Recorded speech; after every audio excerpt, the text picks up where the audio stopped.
Hi, I'm Miro Gladovic, the creator of Soccer Family Agent. I'm here with Miro Gladovic, the creator of Footy Star, American Footy Star. I'm Brittany Stetna alongside former FIFA agent Miro Gladovic. Miro is a former FIFA sports agent. He is also a former professional soccer player from Australia. That's why he speaks with that funny accent, so if you were wondering. Hi, welcome to the American Footy Show. I'm Miro Gladovic, introducing a new, what's your name again? Dean Capone. Hi, Shane, it's nice to see you. Guten Tag, ich bin Miro Gladovic in Los Angeles, California. In den letzten 10 Jahren in Los Angeles war Miro tätig im Bereich Sport, Medien, Produktion und Beratung für einige der ikonischsten Organisationen im Sport. Welcome from beautiful downtown St. Petersburg. Welcome to Melbourne, Australia. Welcome to the first module, Introduction to Being a Soccer Agent. Welcome to Module 2, the role of an agent. So welcome from Sydney, Australia, one of the most beautiful and amazing cities in the world. I went and applied for my FIFA agent's license in 1997. And understand the mechanics behind being a soccer sports agent. Your primary role is to manage the career of your soccer player. Even as an American player, sometimes you have the eligibility to get, say, an Italian or Greek or other European Union country passport. Number 1, don't film next to a airport. Regulations on the status and transfer of players, because it's one of the more important FIFA regulations. I look forward to seeing you in the next module. Welcome to the sports agent life at 39,000 feet aboard a Qantas A380 Airbus. Well, as always, I hope you got a lot out of that module. It wasn't very complex in terms of its content.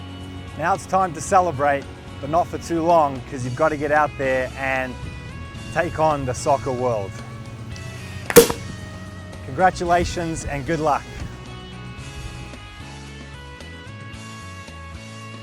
I've assessed all 200 plus FIFA member countries that play soccer. England, in my opinion, along with Germany, is the most ideal landing place for a young soccer player. I was based in Germany for many years. Spain, of course, is home to La Liga. Italy is a world soccer powerhouse. Holland have an incredible soccer culture. The Japanese J-League. South Korea is. China is an emerging. Australia is a very soccer-rich country, which I draw so many parallels to the United States.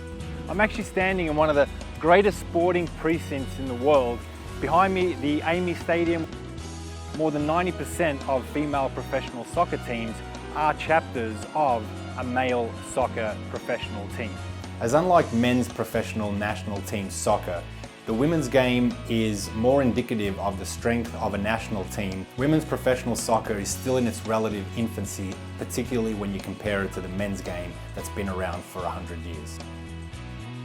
The Australian national team, or the Matildas as they're known, have had great international success since their first game in 1979. The most recent one was in 2015 when the Chinese Football Association launched the new Women's Super League. France is one of the top countries in the world when it comes to women's soccer, and they actually played their first international in 1920 against England.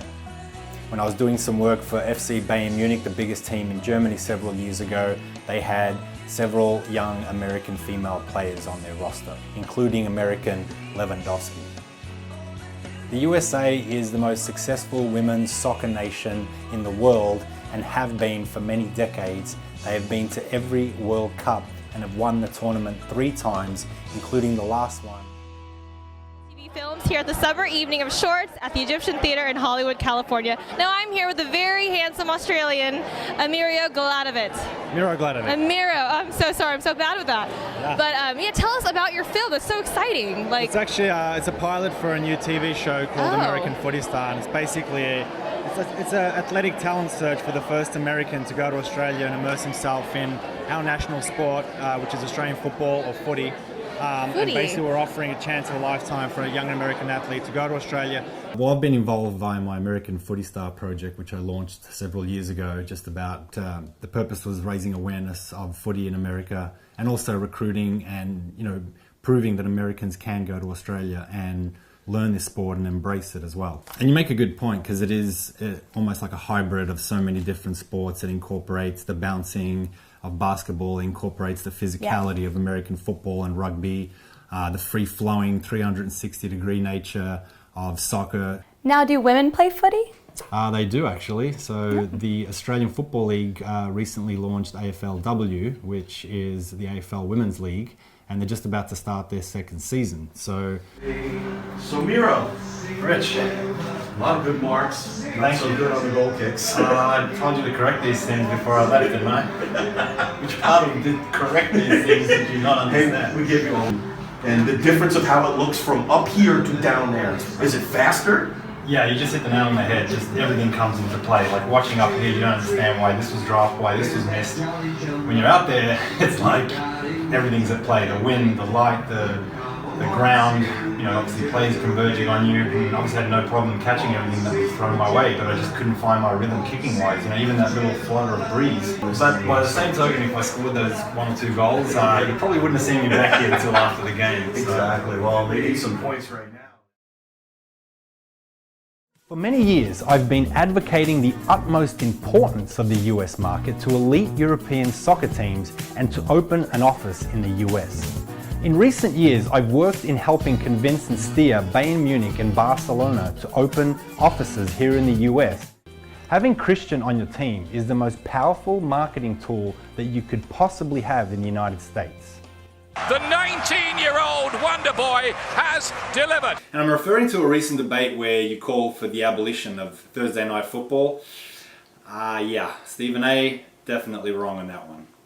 Firstly, the NFL already have their hands tied by what I consider to be a very antiquated and legally questionable Congress bill that was passed 4 decades ago that restricts the broadcasting of professional football on Fridays and Saturdays to protect the interests of high school football and collegiate football. And on top of that, the NFL already have such a narrow window of live games. 60% or 9 out of 15 games per week are broadcast between the hours of 1 p.m. and 4 p.m. Eastern. And Stephen A, your argument about players lacking motivation or incentive to play on a Thursday was pretty funny and ridiculous.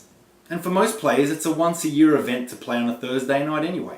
You think these NFL players are waking up on a Thursday morning saying, "Oh, damn, I have to play football tonight in front of a national televised audience"? I hate when that happens. After tying it up there late in the fourth quarter, how frustrating is it to be on the sideline helpless watching? Next question.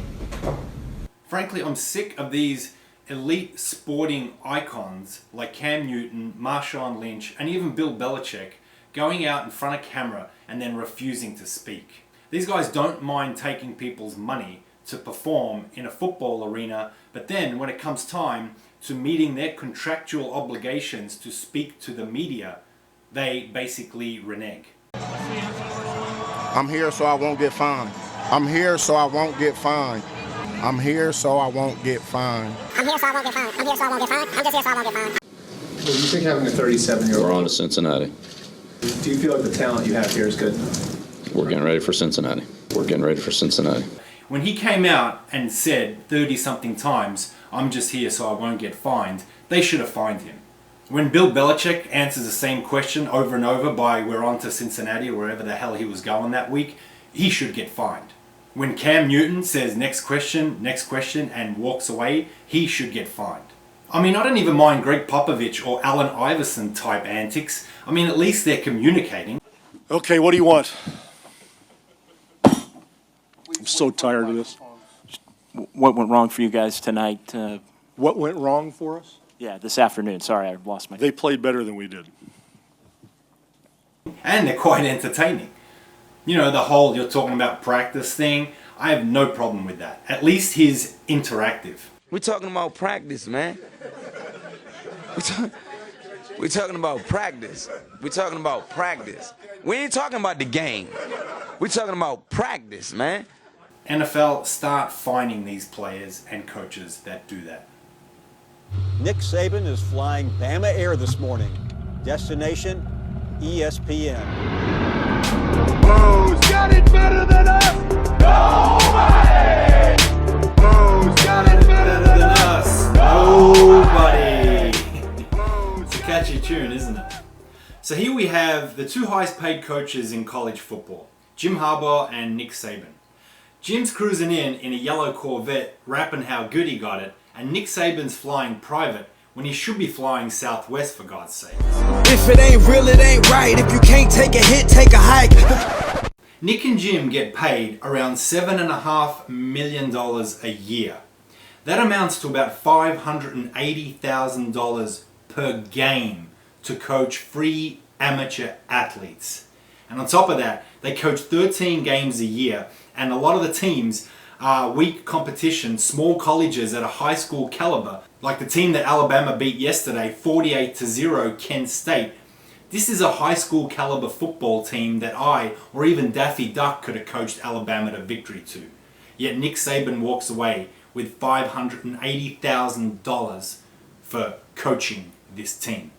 Nick Saban and Jim Harbaugh's salaries are so outrageous that there's only 2 coaches in the National Football League that actually get paid more than them. And these NFL coaches are coaching a player roster with a salary cap in excess of $120 million. Nick and Jim are coaching a roster of football players whose salary cap amounts to 0.